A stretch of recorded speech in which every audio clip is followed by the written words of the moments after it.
Summer rains, you can never predict them. Yeah. Weather, it has turned. We were having heat waves just a week or two ago, and now it's already back to like 50s, 60s up here. I'm jealous. It's 90 degrees over here. I'm sick of it. So sorry. I want to get out of here. I'm clawing at the walls. Sorry, I know you were doing it in a way to make me laugh, but also I feel very bad.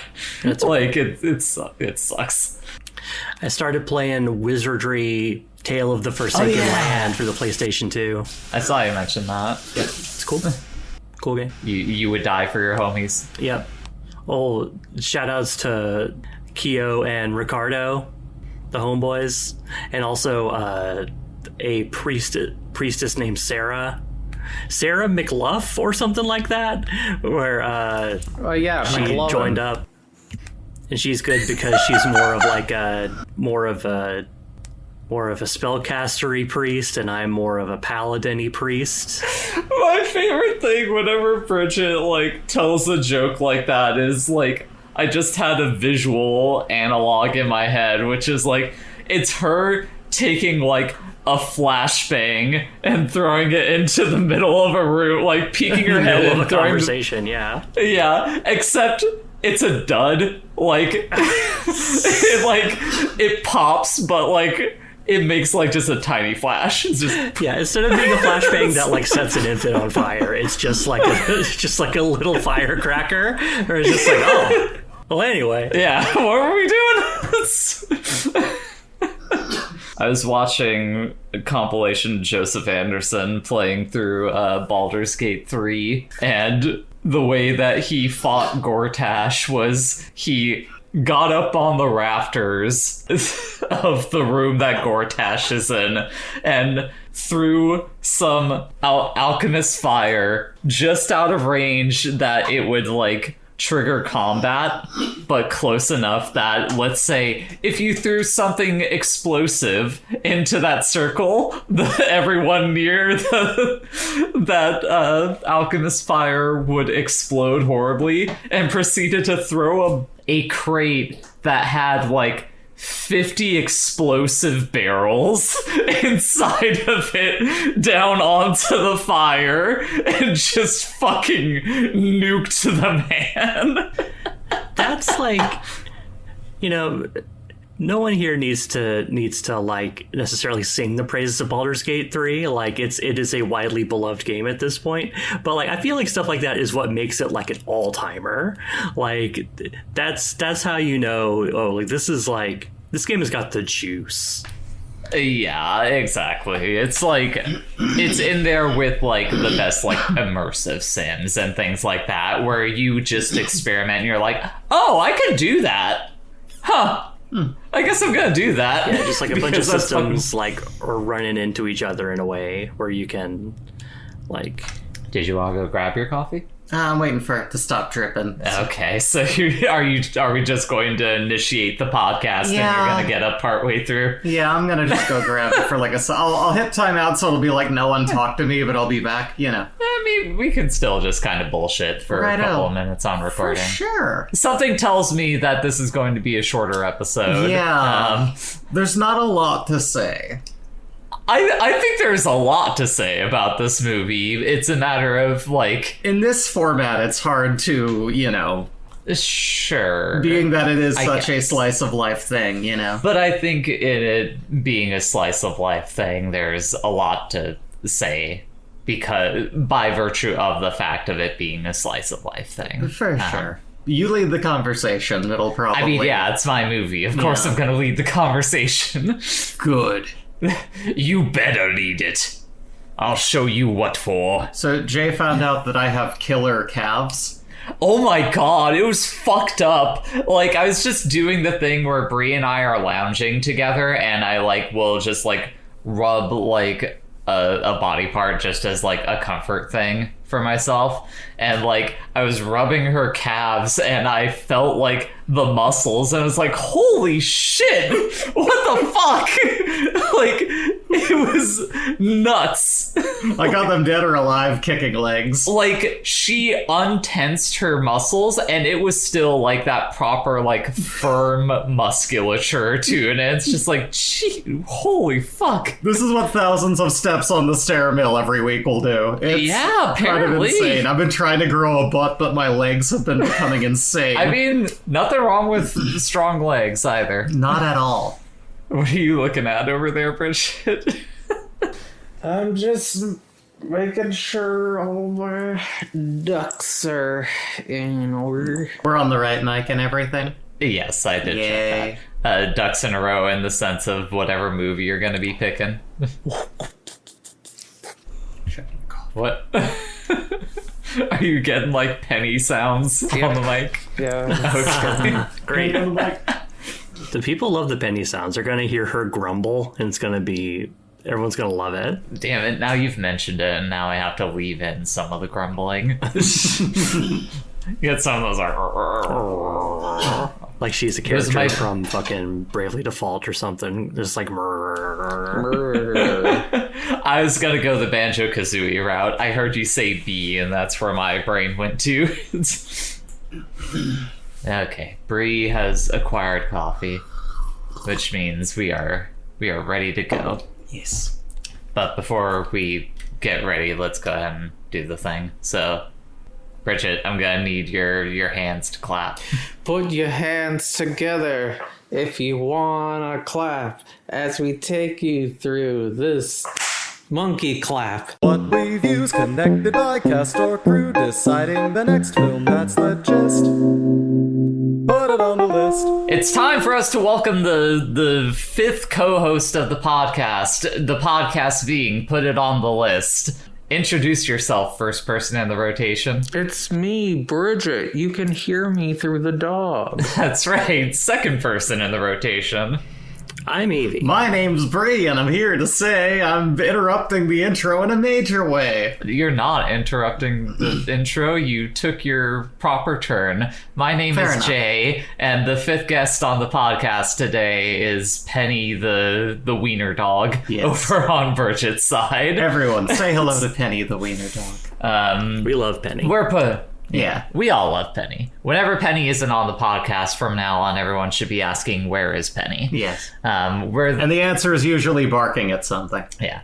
We're Put on the List, the film discussion podcast where every other week we gather together to discuss a movie, and the next person in the rotation has to decide their next film based on a connection via either cast or crew.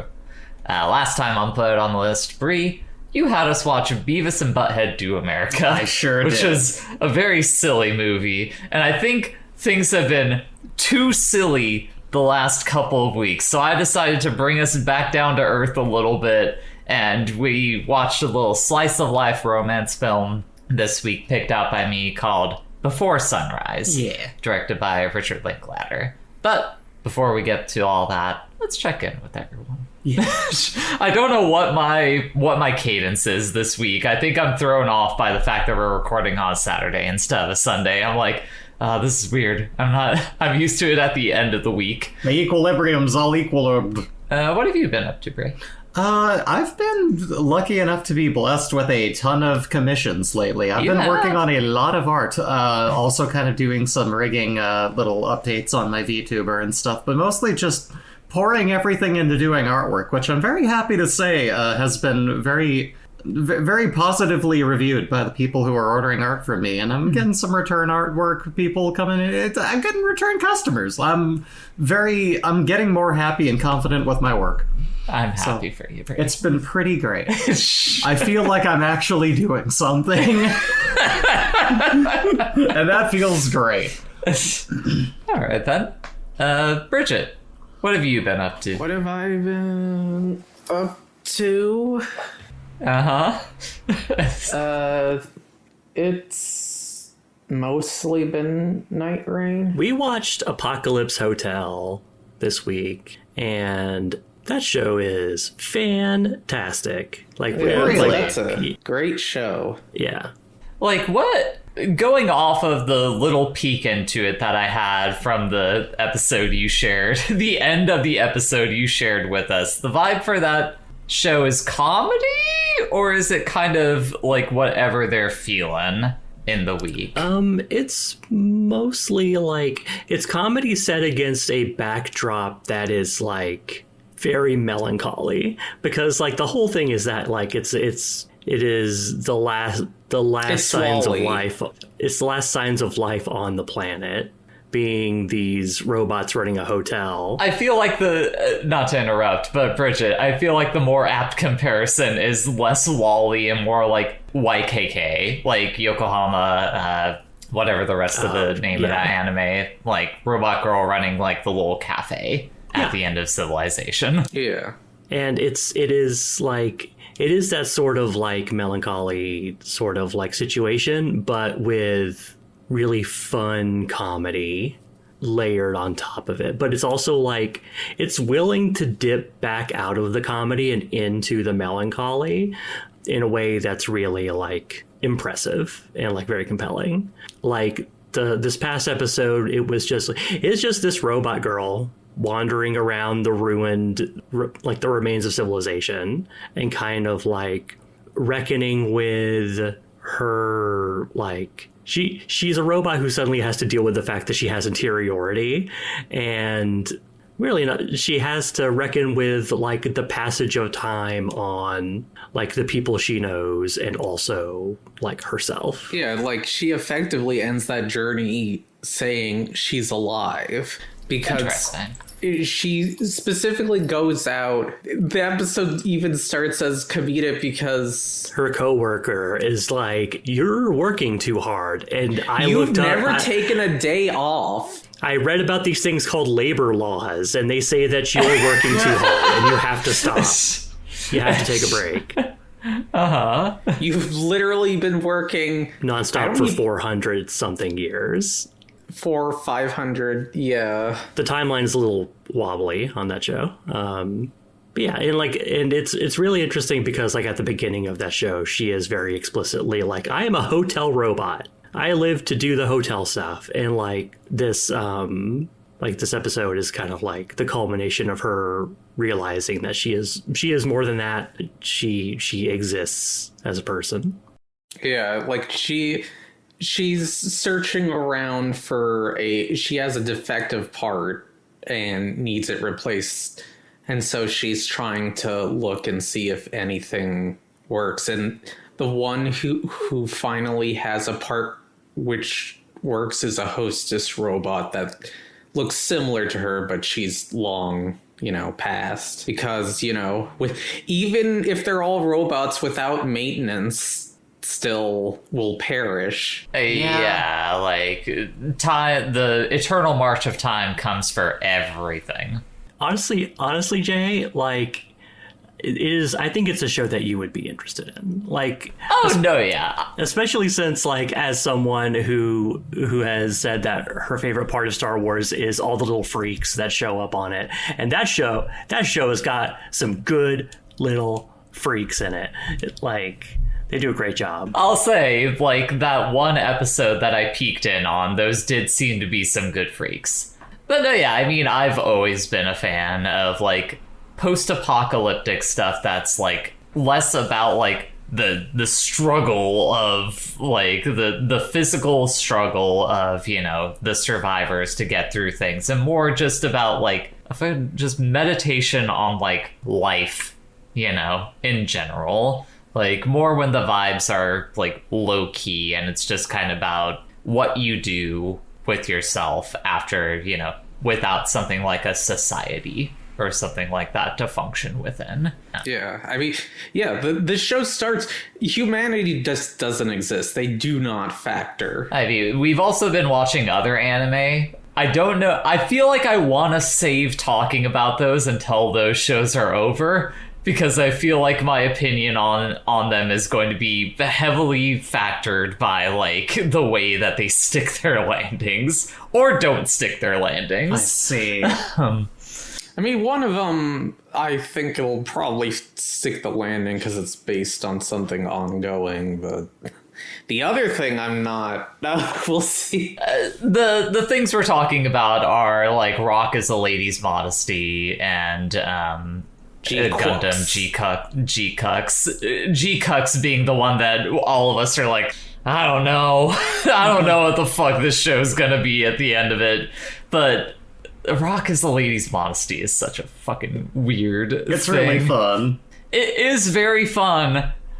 I just don't. I've expressed it before, but I don't like the anime bullshit in that. When the fan in service that came show. in, you shut off. You were just like, oh, They this introduce shit. a character that like is neat conceptually, and then it's like also she has big fat honkin' titties, and they jiggle around a lot, and it's like, why are we doing this? And also she talks to she has like a little like stuffy rabbit that she does like a cartoon voice for, like, and it's like, I'm not here for this part of it. This is not the part that engages me. Between that and the horrorcore girl from that 100-line game you're playing, this has been a great year for insane blue-haired women that I fully connect with on a spiritual level, and it's really great. For sure. You look But like you Jay, had things. Why don't you like her? Can't you look over to your side and see that character right there? What is it you don't like about them, Jay? I think maybe if I had to psychoanalyze myself, it's less that I just full on don't like it. If we're going off of that, and more that I have enough of that in my life. I have plenty right here. Cop out. I'm flattered. Cop out. Cop out, and also a massive dig on Brie. Like, Yeah, it is. You can't have too much of a good thing, hon. What is it you don't like about them? About those characters? Is there anything you would change Hold about on. them? Like, I already explained the thing that I didn't like about that character. Well, I don't have massive honkers, so I got that covered, I guess. That's enough. I am insane, though. Yeah, I think the thing that gets me about that character is like, I think the idea behind her, like the idea that she's like this girl school prince kind of person who has to like fill that role as part of her like familial obligations, essentially her social role that she's been assigned. And like she is the stuff with the stuffy and like her honkin' titties or whatever, like that is like the part of her that like chafes against that role that she's been assigned. But like it doesn't really do, we don't get a lot of time with her before it's just like, all right, let's let those bad boys free. And like they have the whole scene where like the main character like falls on top of her like massive rack or whatever. I guess I could see that, like, because you don't have a lot of time to develop that character before it unveils her, like, you know, insecure side and her, you know, and also look at these titties she has. Like, if it had a little more room to breathe as a character before that happened, I think that would have hit stronger. I would have liked to see more of her as the prince, you know?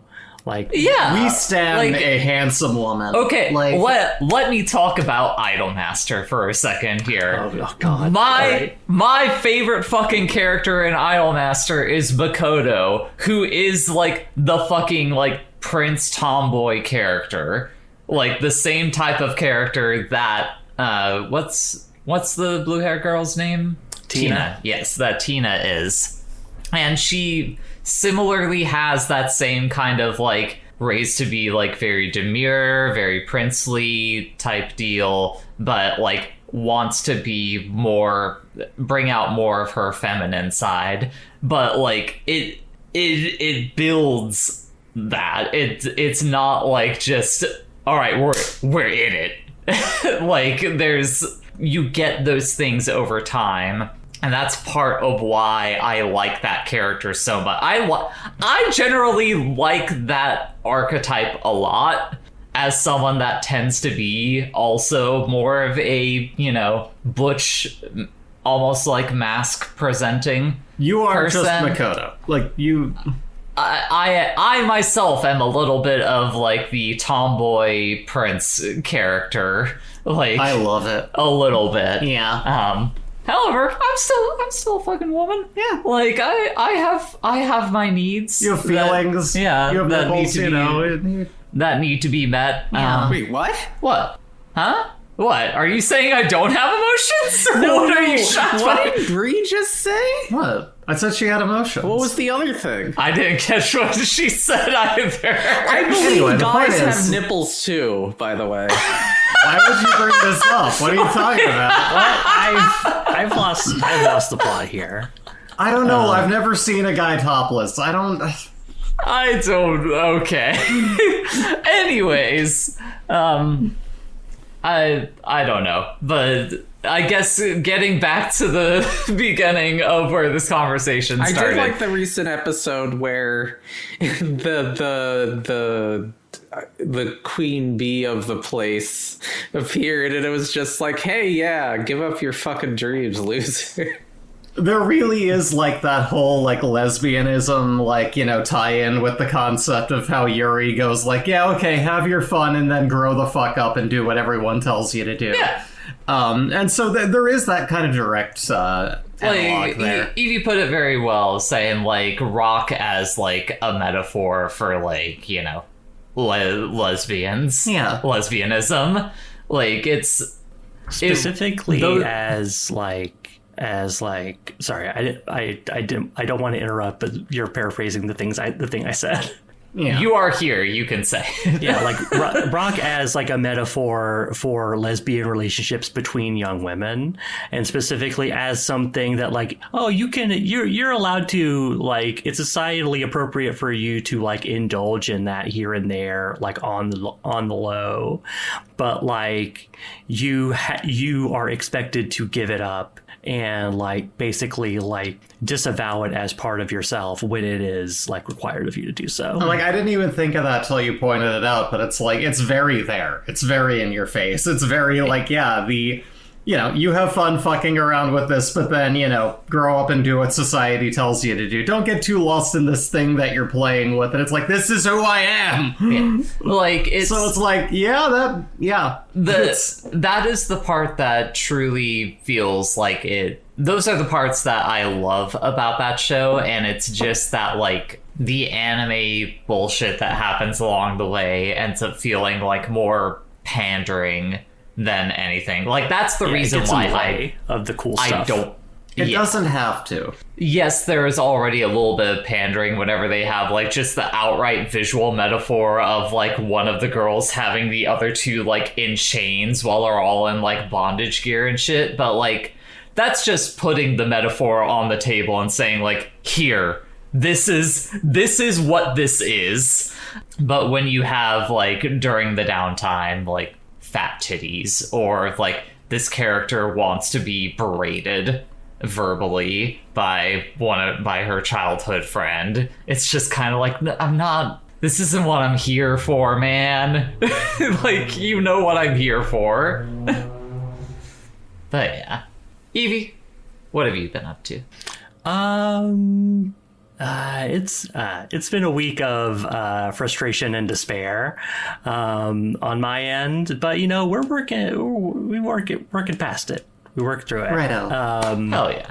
I haven't been like playing too much like new stuff. I did some writing the other day. A group of friends I hang out with have started a monthly like writing and literature club, and finally showed up to a meeting with something to like show to everyone else. And that was very cool. Even though like it was only like a short thing because like I was not motivated to write for quite a bit of the last month. How's Monica? Doki Doki Literature Club reference. Whenever I hear of a literature club, I'm like, oh no, what's gonna happen? Anyway, sorry, go on. I get that reference. Yeah. You mean Doki Doki School Hours, the hit mid 2000s? No, Doki Doki Panic. I wrote a short story about baseball, and it was very fun. And yeah, I'm excited to do some more of it. I'm in this conversation. It's okay, Evie. You can keep talking to me about your short story. Yeah, it was fun. And let's see if I have anything else. No. All right. More 100 line on my end of things, so I won't. I'm 130 hours into that. Does anyone aside from Bree want to take any guesses as to how many endings I've gotten so far? You're at 60. Bridget? 25. I'm at 51. So, I'm already halfway there. Halfway there. I'm still trucking along. Go ahead, please. No, what were you guys say, Evie?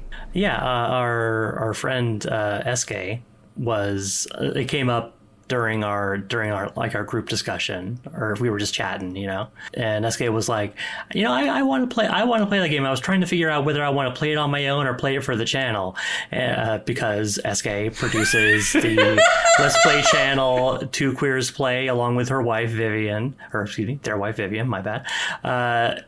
Which if you can hear the sound of my voice, you haven't checked out Two Queers Play, you fucking should. It's great. They also occasionally appear on my stream. Yes. Also, Brie occasionally does art for them. I do. But anyway, the rest of us in the call had to lay it on SK. Just like, no, you would be playing that game on the channel for the rest of your life. Yeah. It is too long. Turning that into content would take years. It's fucked up that game has more dialogue in it than the entirety of Umineko. That's fucked up. That's genuinely fucked up. He did say he'd like to have DLC to add more endings. What do you mean? Do it. Yeah. Shine on, you crazy diamond. He says it's already written. That he still has... Kodaka, you crazy bastard! What do you mean you want to do more endings? What the fuck is wrong with you? Oh my lord. But yeah, I have more feelings about that game, but I feel like I'm at the point now where it's just like, I need to save it for whenever I finally beat the fucking thing. I'm all in. I am going to get all 100 endings of this thing, even though, literally 90% of them, from what I understand, are, very ancillary, and, here's my one comment on it. Kodaka has been quoted as saying, they want to make it so that every ending felt like its own, really properly fleshed out no. Mm-mm. Those are not fleshed out endings. There's a lot of fucking fat on those bones. My favorite thing so far is I came across, a route called the conspiracy route, where, you find out some kind of secret thing, you're getting ushered into the secret organization and stuff, and you have to continue to go along with it for every step of the way. It throws 7 or 8 choices at you to have different endings and stuff. However, literally every divergence that isn't just going along with the plan, the ending is you get knocked out with a cattle prod and killed. They are not fleshed out endings. It is more what it is taking what has really been player driven narrative over the last couple of decades of it's just adventure novels, choose your own adventure novels. But sure. It has fully fleshed out that fucking idea to the point that it is literally okay, are you going to turn to this page or are you going to turn to this page? And you turn to page 89 and it's this short snippet that says, and your character died horribly. Animorphs, megamorphs. Yeah, the shit. Yeah. So that is the bit of commentary that I will give about that game for right now. I went to a wrestling show last week. That was fucking cool. Went to see AEW's Summer Blockbuster in downtown Portland at the Moda Center. The theater, the Cloud Theater, the theater in the clouds. I don't know what the exact terminology was for it, but it was a good time. I had 4 seats, so I had like a nice view of the ring and everything. It was fun. There were a couple of times where I watched back the broadcast and it's like, that's me! There I am, Gary, Awesome. there I am!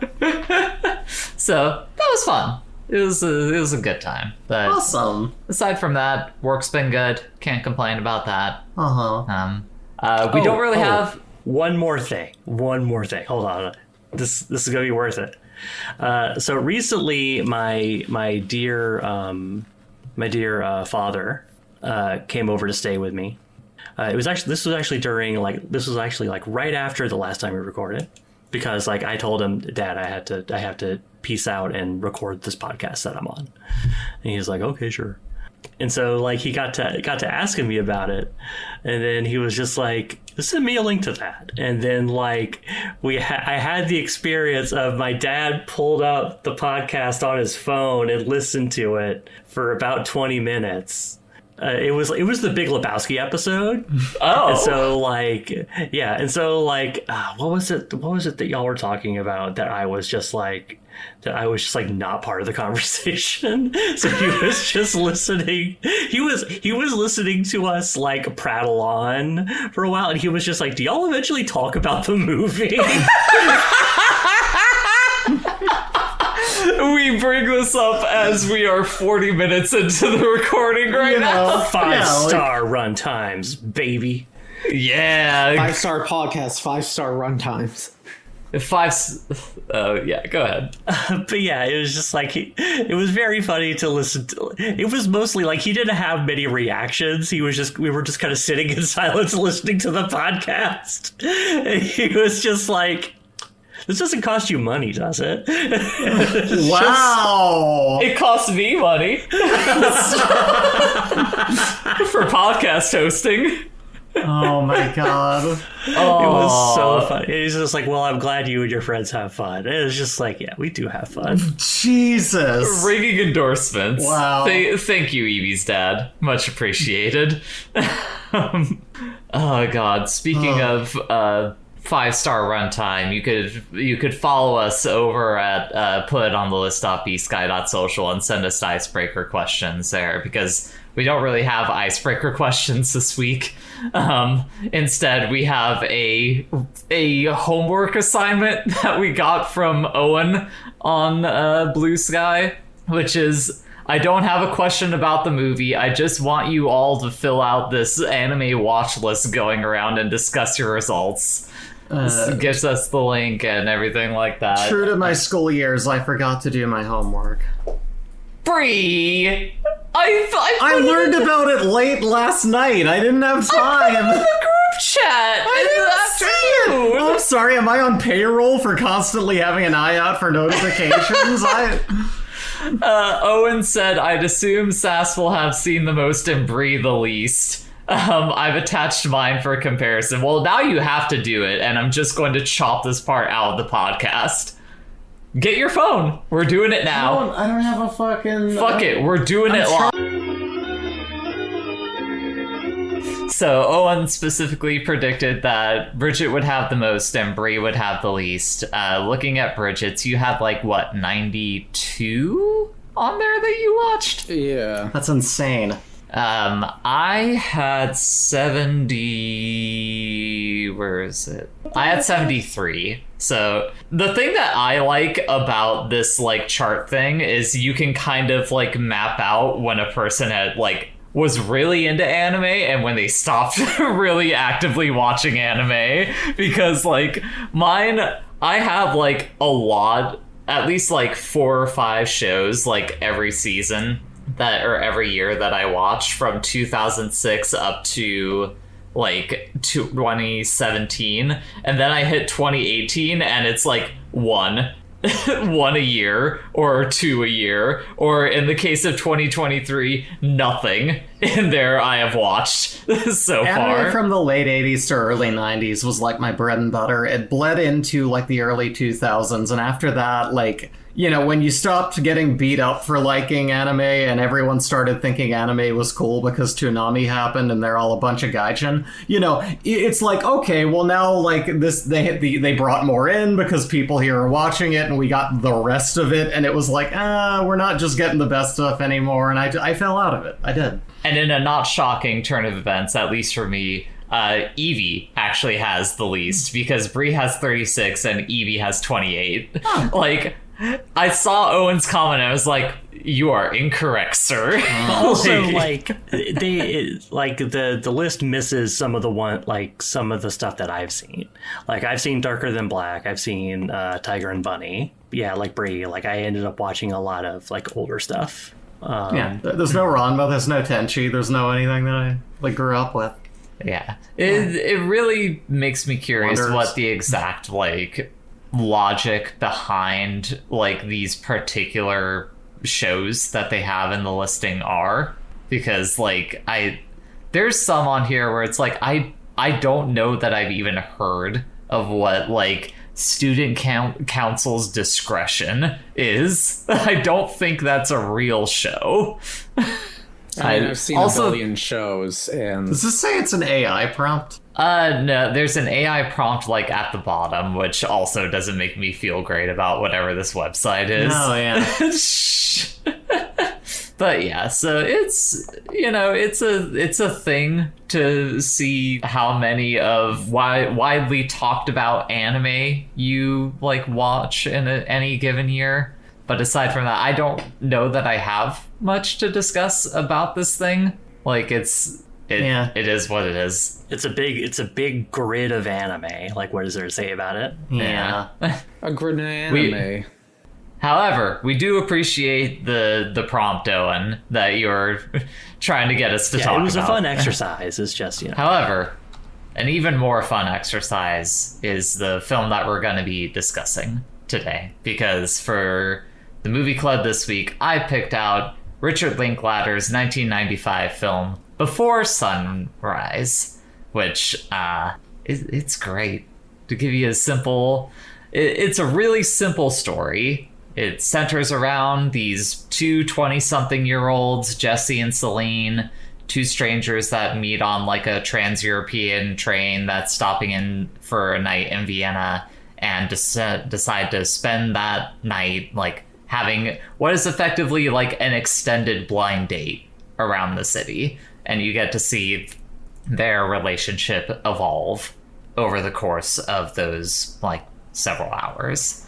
It is very much a slice of life film, because that is just what it is. Like, it is an hour and 40 minutes of these two characters just kind of walking around town, having like pretty like just normal mundane, that's a better word for it, very mundane conversations with one another. And it's something that you are either immediately charmed by, or within like the first like 10 to 20 minutes that it's like, oh, this isn't for me. Such as one of our co-hosts here today, one Bridget, who I could tell within like the first 15 minutes of watching this film was like clawing at the walls, just like, oh my god, get me out of here. But like a Penny here. Yeah, who's trying to get out of the room currently. For me, I'm very like dinner with entree pilled. I love hearing two people shoot the shit about philosophy and just talk about stuff. I love this goddamn movie. So I love this whole trilogy of films. Oh yeah, it's good. We've watched it together, actually. Yeah, yes. So the general idea behind Before Sunrise was inspired by a real thing that Linklater went through, where like he and some other people were like visiting Philly for a night, and he stopped into like a convenience store, saw like a girl there, like I think it was specifically like a convenience store clerk, which don't do the thing that Linklater did here, but he asked if she wanted to like hang out after work. Don't do that. Yeah, no, don't do not do that to service workers, please. However, she was like, yeah, sure. I get off work around this time and we can, hang out for the night. It'll be cool. And he went through that and was like, I think I would like to make a movie about that. So, before this movie, he worked on Slackers and Dazed and Confused, which were kind of high school, maybe not high school, but very more lighthearted comedy films with big ensemble casts to them. And he was like, I've had this idea. I need to fucking scale down and just do this thing with 2 people. Just that's the main focus. And you can really feel that in the overall chemistry that I think radiates throughout this film between Jessie, played by Ethan Hawke, and Celine, played by Julie Delpy.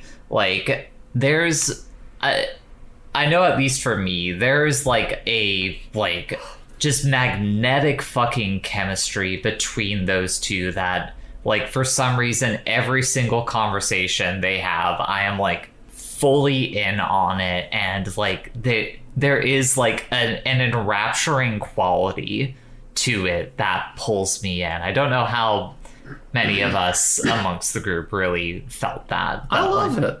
Yeah. Evie? Yeah, I think one of the things is something that really speaks to the filmmaking itself is just obviously Ethan Hawke and Julie Delpy, they do a great job selling that chemistry between the two characters. But I think this is a movie that I could easily hate. It could be if they don't if it's not compelling to hear these two people talk for an hour and a half, then the whole movie is kaput. The movie does a great job at not just showing the chemistry between the two actors, but also kind of letting the viewer kind of fall in love with them as well. Yeah.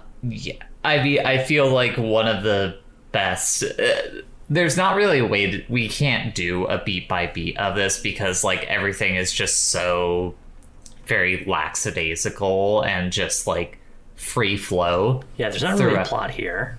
But for me, one of the best examples of that thing that you're talking about, Evie, is the scene that at first everyone was joking their way through, which is they go into the record store and they check to see if the listening booth is working, and they just go into that little enclosed space and put on that record and are just listening to music, and they keep exchanging glances at one another. One of them looks at the other while the other is looking away. They keep doing this really, it's fucking adorable. It is this cute back and forth of exchanging glances when the other isn't looking, and you could feel that longing, that attraction that the two of them are feeling towards one another, and it's genuinely magical. It's rare that I say something like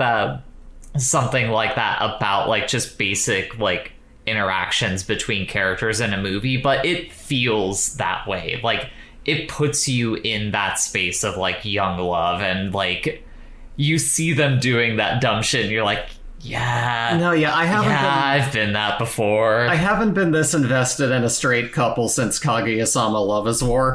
Sure. It's one of those they're straight, why do I care? Oh my god, this is compelling. And really they're not perfect either. The way that they talk about their life and the way their points of view, you can tell there's a naivete in them being in their early 20s, the way that they view things, And like you said, the whole I've been them before, there's just, you feel that as well. I think that's another part of the beauty of the writing in these films is it feels like someone in their 30s reflecting on their 20s. Yeah. Like, and that's part of, like, I'm gonna sound so fucking pretentious when I say this, but, like, that is literally part of, like, the poetry of... So let me explain the Before trilogy a little bit for a second here. So Before Sunrise is the first movie in a series of 3 that Linklater did that is just... It's focused in on these 2 characters, Jessie and Celine, and it is observing the way that the relationship between these 2 characters develops over the course of, like, 18 real-time years. So Before Sunrise comes out in 1995, Before Sunset comes out in 2004, and then Before Midnight comes out in 2013. And literally the time that has passed between all those movies is taken into consideration with where those characters are in their lives the next time that we see them.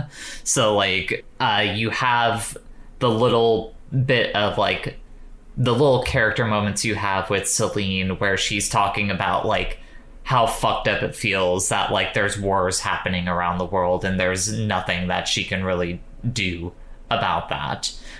You see her later on and she has become, like, a politically active person. Like, her career now is in, like, political activism specifically. So, like, and you know what was happening around 2004? The Iraq the Iraq War. So, like, these are things that are all, like, being taken into account. You get this, like, really naturalistic character development that goes throughout the course of it. And, like, I think a big part of what really makes it work is how collaborative the writing process was for this movie. Like, Linklater talked about it in a Q&A session with the Austin Film Society, where essentially, like, the script is mostly drafted by him and Kim Kreisen, someone he worked with, I believe, on either Slackers and or Dazed and Confused. However, like, Ethan Hawke and Julie Delpy were, like, actively, like, helping, like, revise and tweak the script, like, on or in between days of shooting to help, like, the flow of the chemistry between those characters, like, track and make more sense. And, like, they, from what I understand, they, like, literally even changed the ending of this movie to feel more in line with how that relationship was developing between the 2 of them. And, like, I think that really is the thing that makes everything, like, click and buys the audience in so much on this movie. Like, chemistry is such a... We kind of talked about it before in regards to, like, romance films, but, like, it's not really any of our genres. Yeah. Like, none of us here are really into it. And I feel like part of why that is, like, obviously, you know, we are all queer women. Uh-huh. So a big part of that is relatability in terms of, like, relating to heterosexual relationships versus, you know, queer relationships. Yeah. Too many of our romances that are written for us end in tragedy, so it's not even, like, you know. You don't even need to get that deep about it. You can just get down to, like, a bare bones, like, chemistry thing. Sure. Because I think what a lot of, like, romance... What the most, like...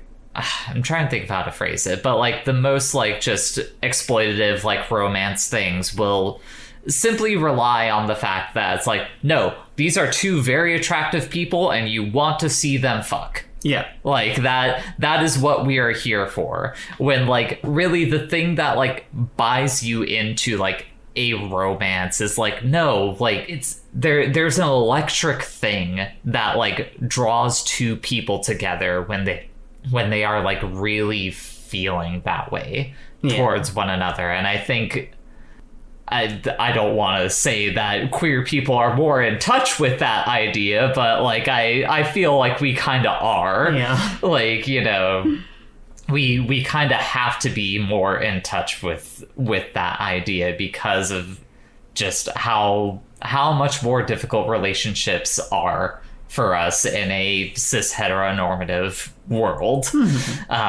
So like, you know, we have that clear delineation between like what is, you know, just a one night stand and what is like, no, this is a thing that you are feeling. Like you are feeling in your bones for another person.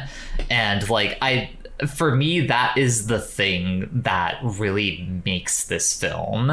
Like the fact that most of the people on this podcast are able to like buy into it despite it being like a very like straight movie in that sense. It's so straight. Like, yeah, it's deeply straight. Like there are conversations that the two of them have where like all of us, even as the ones who liked the movie, were like, come on now. Yeah. Like there's a lot of discussions on like how the differences between like men and women, how like men as a dichotomy. Yeah. It's like it's very men are from Mars, women are from Venus type shit. And it's just like, this kind of also gets into like my like almost bi-ness, like where it's like that guy is he's so pretty. Like, he is really, really hot. But the minute he opens his mouth and says some stupid guy shit, my libido just, boom, just like way down. I was like, oh,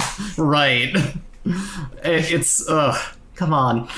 But, like, it works. Like, that's part of the beauty of this feeling like it's a film reflecting on, like, your last decade, that you like a 30-year-old reflecting on their 20s, is because like he's saying those things, but like it doesn't feel like Richard Linklater's being like, yeah, that guy's right. It feels it feels more like he's being like, yeah, this is a stupid guy in his 20s.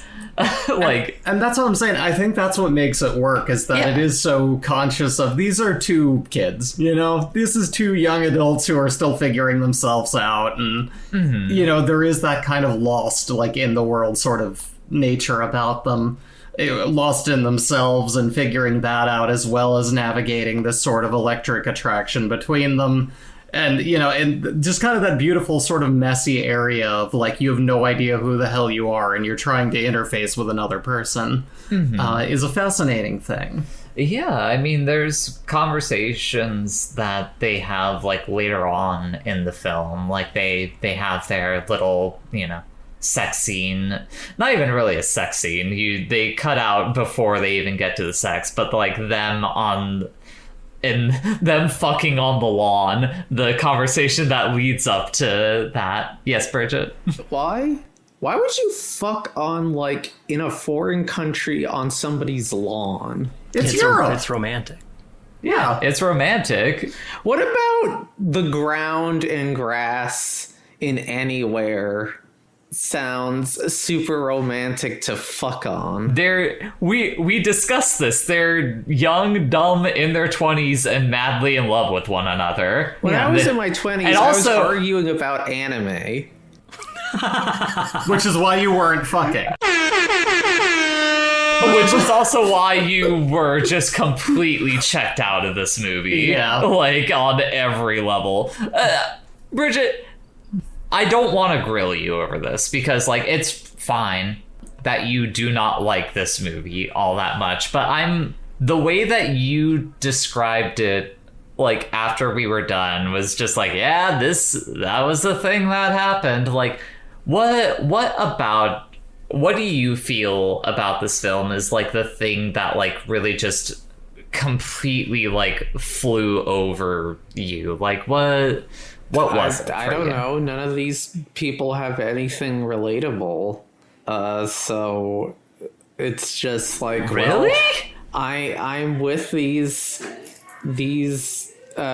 two straight people who are you felt they had, sorry, You felt they had nothing relatable.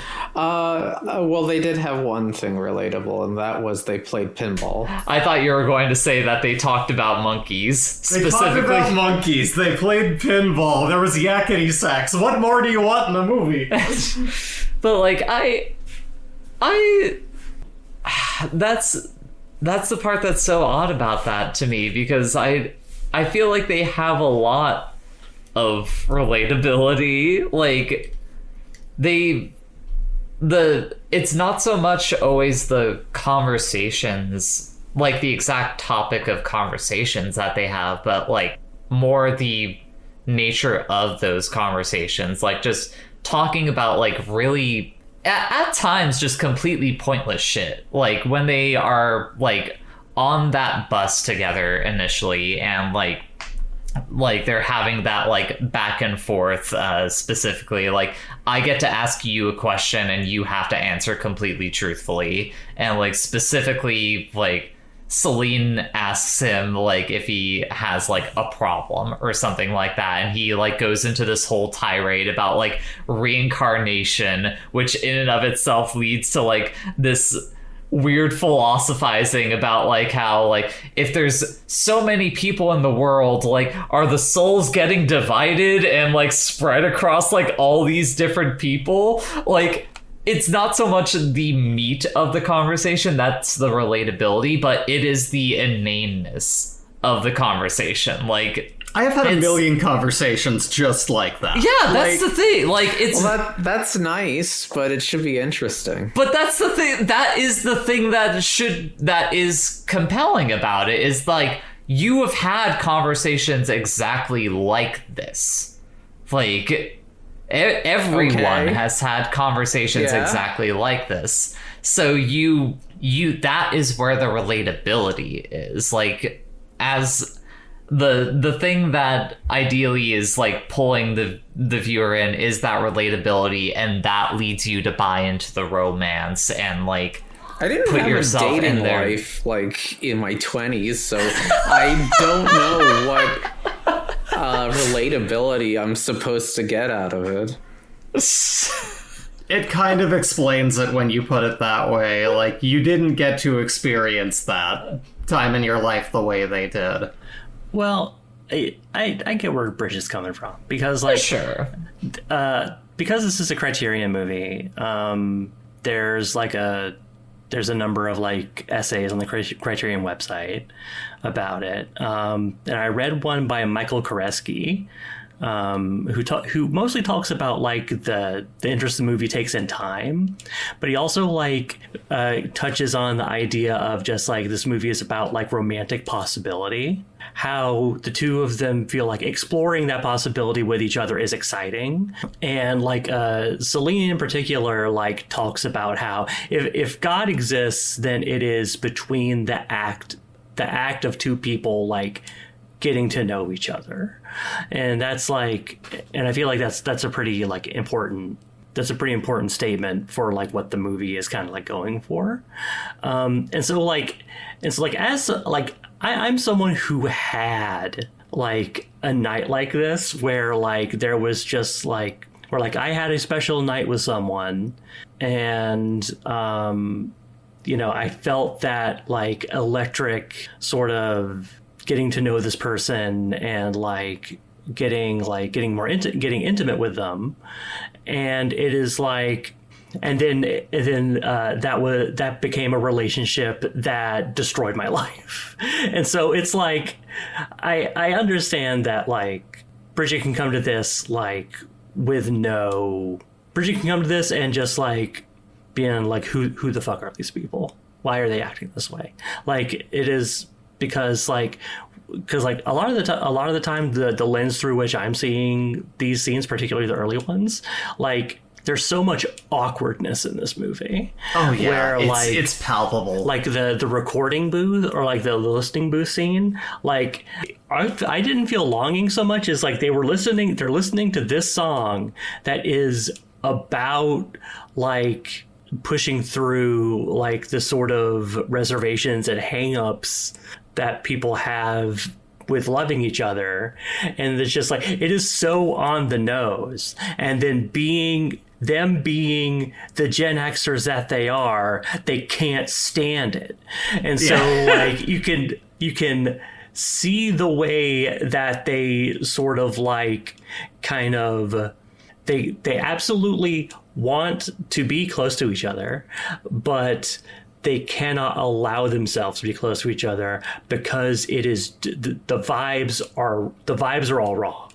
It's like, and so the ironic detachment of Gen X like does not allow them to wholeheartedly engage in this romance with one another. Yeah, and there's a very good moment, I think, like, again, where, like, I think the thing that's great about this movie is, like, how textured it is in terms of, like, is, like, we see, like, them falling in love with each other, but we also see, like, the ways that they are navigating they are already navigating the ways that, like, they're navigating their differences. Yeah. Because, like, there's a scene where, like, there's a palm reader, and like Jesse's reaction to the palm reader is just like it's so cynical, so as to be like transparently like it is clear that he is just like annoyed that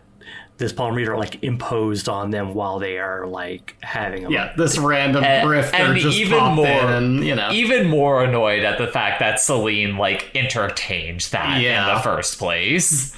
Like, also, I just want to say one of my favorite parts of that interaction is when the palm reader is walking away and like with the rolling the money in her hands, like it's just like, you're Stardust. Stardust. Yeah, that palm reader is great. She's okay. Pay me.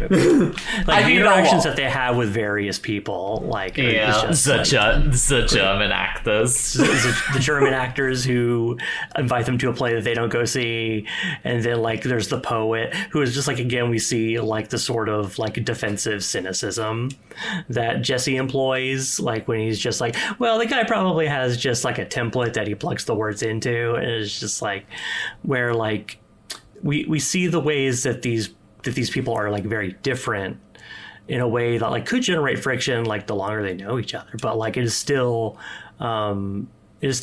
like portrayed with like a lot of warmth, and I think that's just part of the whole, like, the movie wants you to fall in love with these people as they fall in love with each other. I think their conversations with people too, I think, kind of brings out that, like, what we're talking about, the naivety between them. Like, with her, she wants to believe in magic and doesn't see the point in, like, breaking things apart and going like, well, what if there is validity to this? But he, on the other side, the correct logic side of everything, takes the piss out of everything to the point that you just can't enjoy anything about life. Like, it's still this horrid, toxic thing on the other end of the spectrum, where it's like, this guy sucks, I think kind of circling back to what Evie was talking about and what you're talking about with like the cynicism of Jesse, I think part of the beauty of the movie is seeing that, like, that part of him, like, slowly kind of melting away. Oh, yeah. Like, as the movie continues. You like, can see him feel the poem that the guy writes with the word that he gives them. That's the thing. Yeah, despite him breaking it down after the fact, he acts feeling. Yeah, he still feels that shit, like, in some way or another. And, like, that... It kind of like fully melts away once they like have that scene on the grass together, where he just lays out like the disassociation that he like goes through, like, it when he's not participating in like certain acts and the like, and the way that like they both kind of have those walls in themselves, like where he's like, Evie, you described having the exact opposite of him, but like where he says that he's not feeling, he's always like just hyper aware of himself unless he's doing something like dancing or drinking or whatever, and then Julie butts in and is like fucking, and it's just like all these action, the things that you do in between, you know, the act of simply existing are the parts where you aren't painfully aware of who you are as a person. Like, I don't know. It's great. It's fucking great. Something that I kind of want to talk about, mildly relating to the time thing that you were bringing up, Evie, from that one essay, is like the liminality of this movie is like the thing that really, really drives it home for me. Oh, sure. Like that, because like Celine talks about how like the act of getting to know a person is like, that is where God is. Like that is where like the everything comes from. And I think that that's something that arguably this movie like almost hammers a little bit too much on the nose. Like, this movie really is like trying to make a point of like, no, it is the things that make your life are those like little in between stretches that you like go through with people.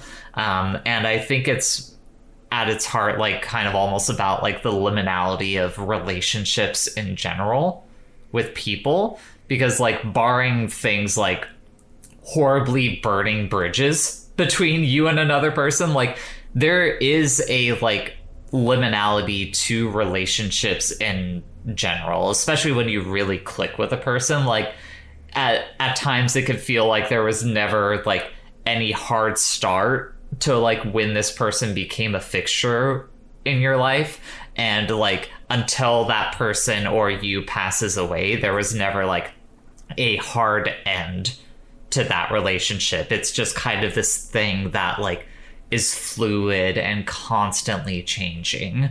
And you know, the whole trilogy is like about that, but this movie especially is about that. Like the whole film like is about the two of them traveling between locations. Literally starts with them on a train, like and like the best parts of that movie, I would say, are like the parts where they're just walking between their various date locations and you are just in on that conversation that they are having between one another. I think that is part of what makes it for me. Like, it's, if it were too jumpy, it would take a lot away from it. You feel like you're on this walk with them, like in the middle of a town you're not super familiar with, just like walking around like in that experience with them. Like you're the camera, you know? Yeah. You're taken along in a sort of, you know, just what's the word I'm looking for here? Chronologically similar way, where it's like you feel like you're on this like day-long walking around little thing with them. It's not, I don't know, you can feel like every moment of it kind of fused together without it being too like you're watching scenes of them having done that. Yeah, and like it even like there's even like a liminality in like just where those two people are in their lives. Yeah. Even like you find out later on in the movie that like Jesse specifically came to Europe because he had a long distance girlfriend in Madrid, and he was like, oh yeah, I'm gonna fly out to Madrid. Yeah, just completely shat the bed. So he spent like the last several weeks just kind of riding the Trans-European rail, and you know, Celine was visiting her grandma, and like her family is very much like kind of, I don't know how to describe like the relationship between her and her family, but it feels very like put upon more than anything. Like, I don't know, it's weird. I got the impression that she's like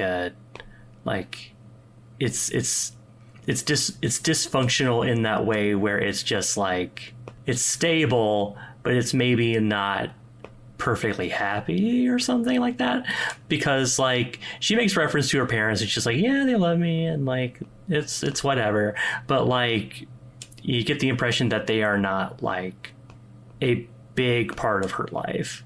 But yeah, like you get that liminality even in like where the characters are in and of themselves. And I can't really go into too much detail on it right now, because there are things in this movie that, as someone who has seen the other two films, like, there are like flashes in like the conversations that they have between one another where I'm like, like there's I already said it before, so I'll say the pretentious shit again, but there's like a genuine like poetic like beauty to like the way that these films like echo each other throughout their runtime. So look forward to me eventually bringing the second and third film up at some point in the course of this podcast.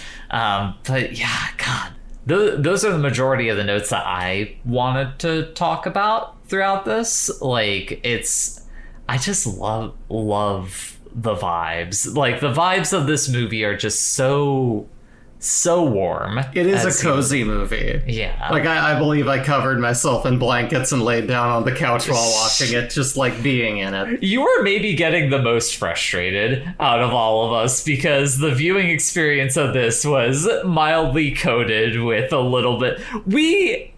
Let's say that two of the people in the audience here were kind of Chatty Cathy's.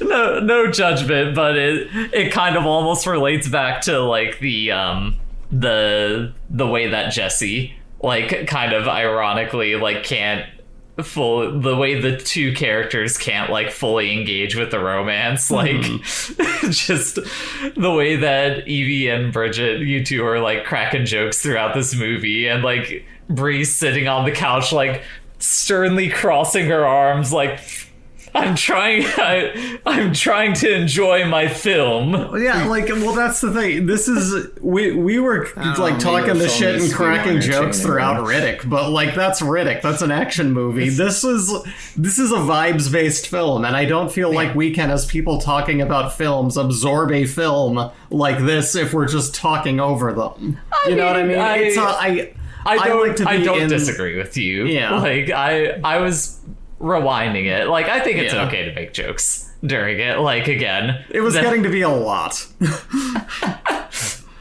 That's fine. I'm trying to make some more glove shitto jokes the next time we watch a Star Wars thing. And then we'll be I'm trying to think of like what was the thing that like made. Why did we start like making jokes about her thinking that her being like a QAnon pervert? Okay, how did that happen? Because Evie, go. Yeah, because during the tram ride that they're on after they initially get off the train and stuff, she makes reference to like, oh yeah, I think the media are trying to control your mind, and so it's just like that's why I think there are some pedophiles in the basement of a pizza place. I sure relate to these people who. Well, I think that's like, well, here's the thing. There's an element of this movie, I think, that is like, it's post-Soviet, right?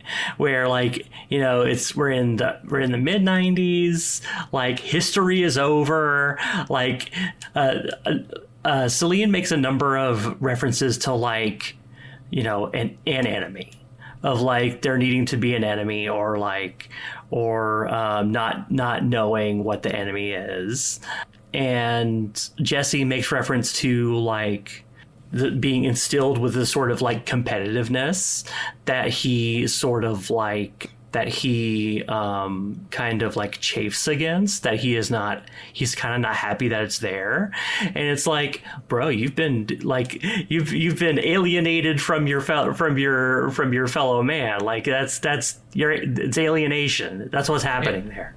Yeah. And not to interrupt you, it's in that way it is a very interesting like character study of Gen X, because like there are things that you can like point to there that you can say like, no, the thing that you are talking about, Julie, is like, it's not that the media is literally trying to control your mind. What you're thinking about is you're thinking about manufacturing consent. Like that is the thing that you are thinking about. Like they are wrestling with these concepts that like the words were there, but like because of that time period that they like came up in, they didn't have the language to like really connect the wires. The media does want to control how you think. Where you go with that depends on whether or not you continue in your life to talk to actual human beings, or if you go into an echo chamber that convinces you that pedophile pizza makers are fucking up something on an island. You know, like it's. Celine's from a well-to-do European family, and Jessie is a product of the American educational system.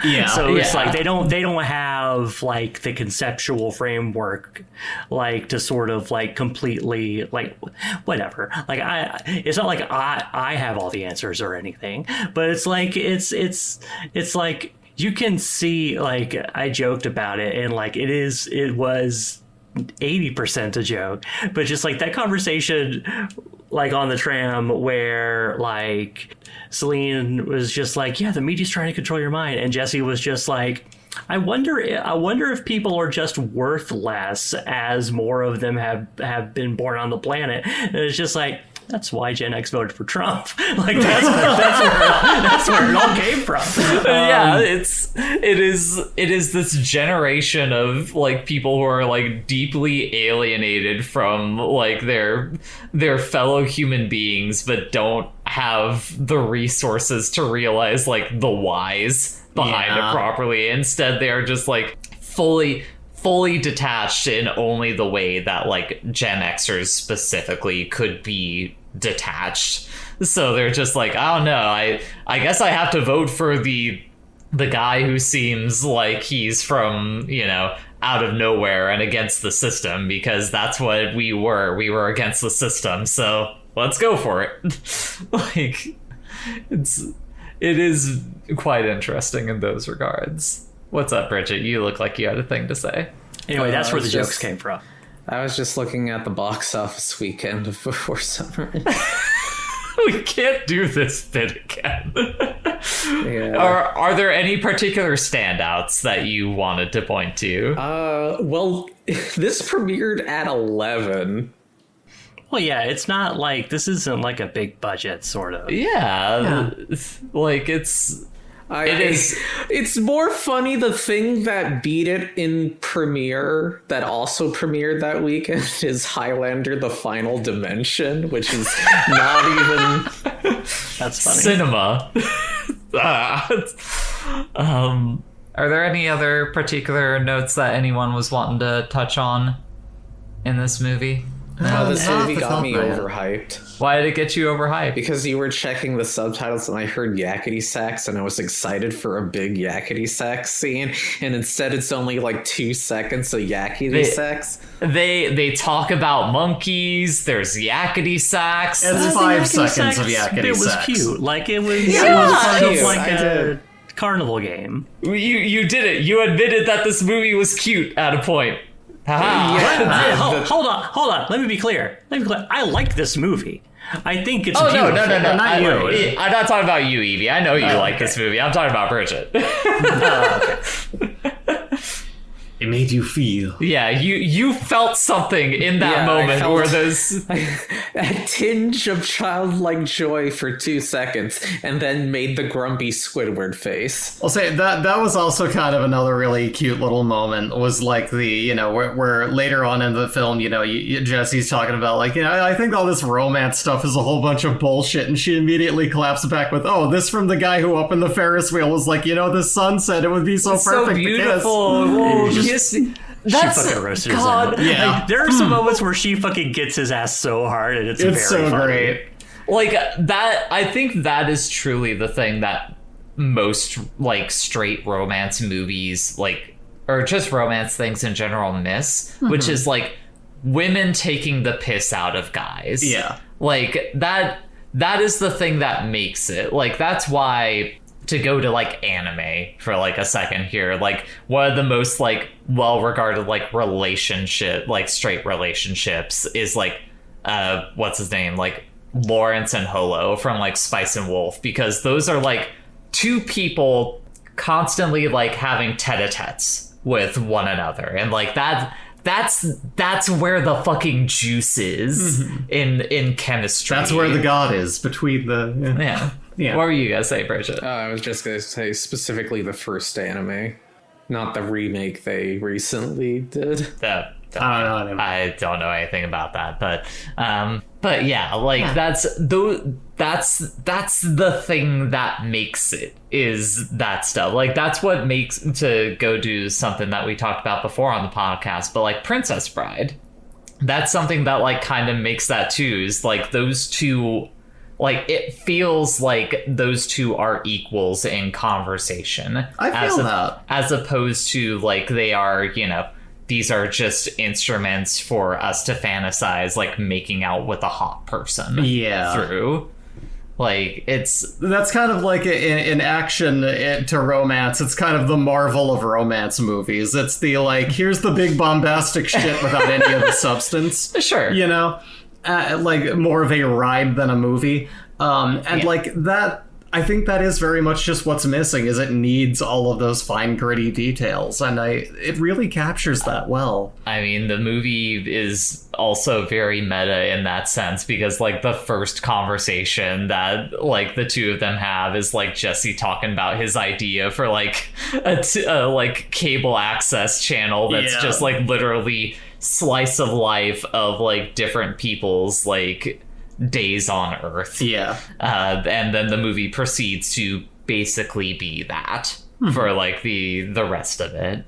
And I guess one other thing I want to mention is this movie ends in like one of my favorite ways that things can end, where like they just kind of revisit all the locations that the characters were in throughout the film, but now it's like it's basically like empty of people. Yeah, under like, stark morning light, not the like slowly developing evening they were in. Like the people are gone, like almost even like a little bit of the magic is gone, but like those shots are like sandwiched in between like Jessie and Celine, like just kind of like you can tell that they're thinking about like everything that they went through, that person that they were with through that time, processing the moments, the pining, the exactly. Like it is that emotion that you feel like after you have like spent a really good evening with like a loved one in any form. It could be romance, it could be like friendship, familial, but like you are leaving that by yourself and you're just like, fuck.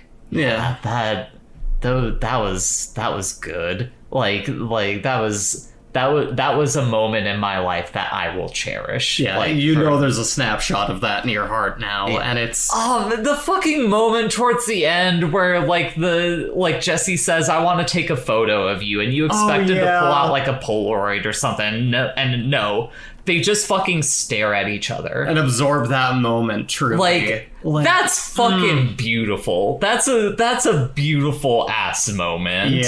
For me. Like them dancing to like the harpsichord like right before it, that's like just randomly playing, like some dude is just playing in his basement. Like that's right, the magical German land. I love going on a date in the magical German land where everything cool happens. Now Quiche, Jessie, Celine, would you like to ride Grang across the Danube? Anyway. Oh man. But yeah. Cool film, Jay. Final thoughts on this movie is like, this is a great romance. If you're ever looking for just like a good vibes thing to sit down with for like an hour and a half or so, like highly recommend it. A nice little cuddle on the couch with yourself and throw this on and just vibe with it. It's perfect for that. Oh yeah. Just jork it while watching. Okay. Is that your final thought too, Brie? I think so, yeah. Evie, what's your final thought on this movie? Yeah, I quite liked it. Yeah, it is like a very it's a very tender sort of movie, and yeah, it's very nice. And lastly, Bridget, what are your final thoughts on this movie? This movie barely elicits an emotional response from me.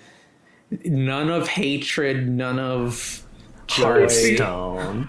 It makes me so sad that this gets literally nothing out of you. Like that, I need to take you on some more dates. Like when you get that. I can't say I've been on many dates. No, so. Well, I'm more saying, like, when you are out here later this year, we need to have some dates around town. She can take you on a magical date around some borough of Portland, and you two can yearn and go like, exactly. You know. Yeah. I don't know, 2 stars. What's your next movie? What's your connection? What's my connection?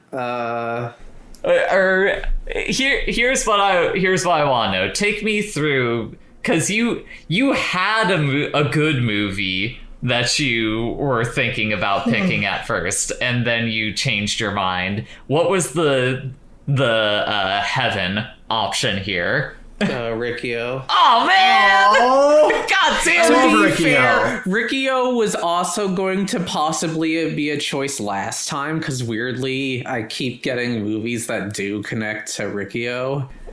Man, we could have talked about Riccio. the head smash. Love the English dub and that all of those like Japanese prisoners going, yeah, you go get him, Ricky. We're from New York. You are all free now! You're all free now. But The fucking meat grinder scene. I can't wait to drag this. If I have to, I'll bring it upon us when I find a connection. But anyways, continue. Well, what was the connection to get to Riccio, if you remember that? If you don't, it's fine. You can skip it. It's through the same connection that I have right now, which is Jessie. Oh, Ethan Hawke?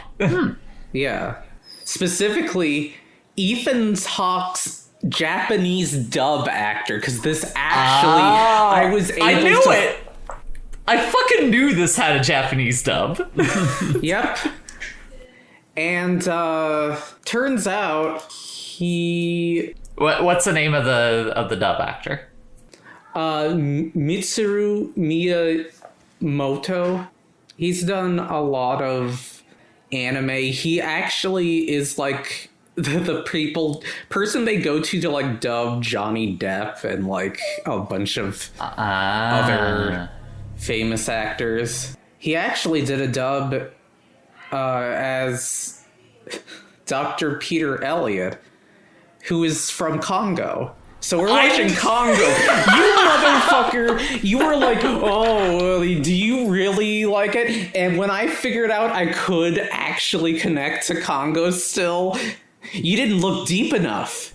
No! I did it purposefully! I told you this movie would teach you something about yearning. You yearned hard enough for Congo. You did it. You put in the work. I'm proud of you. Jay, Anyway, like, so- I'm not owned. I'm I'm not. Like, quite legitimately, this was the thing. Is Based on I the want. hit Michael Crichton book, from Jurassic Park fame. I do want to say I feel like I'm not going to have anything to say about this movie, but I don't even know what it is, but I basically don't either. But it seems like something Rest that in is. peace, Jodan Baker. Your services are finally going to be recognized. so next week we'll watch Nuki. Okay. No, it's not Nuki. No. I picked Mac and E before Nuki, don't worry. We'll watch Toki. Bridget, where can people find you on the internet? They can find me at twitch.tv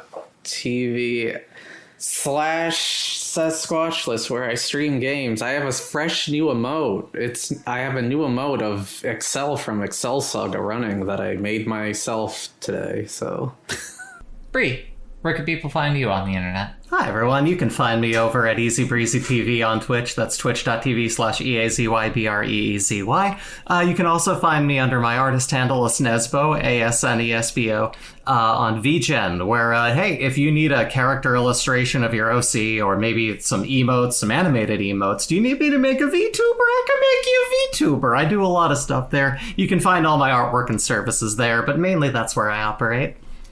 Evie, can people find you on the internet? Nah. Fantastic. Cool.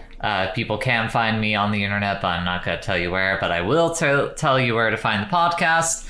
Put it on the list.bsky.social. Please follow, subscribe, send us icebreaker questions. Ask us about our sesame cake. Ask us about green drop drink. Whatever. Stop quotes eating are. my sesame seed cake. Yes, that line.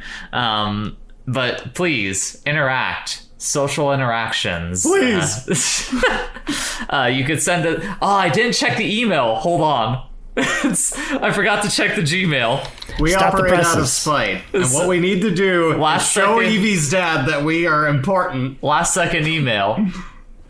Okay, there have been no emails since last time, so we're good on that front. Send us emails at wifecitygaming@gmail.com. You have a website, put it on the list.neocities.org. Wife City Productions on youtube.com. You could find us anywhere major podcasts are sold. Join the Discord. Join us in the lost city of Zange. Is that another Congo thing? Yes. I'm sure we're going to learn the extended Congography, but for now... The podcast is over. Thank you for listening, everyone. Bye. What we've used connected by cast or crew, deciding the next film, that's the gist. Put it on the list. Didn't do your homework. I didn't know I had it. You assigned it late. You're a bad teacher. I did not assign it late. I assigned it in the afternoon. This is from Owen.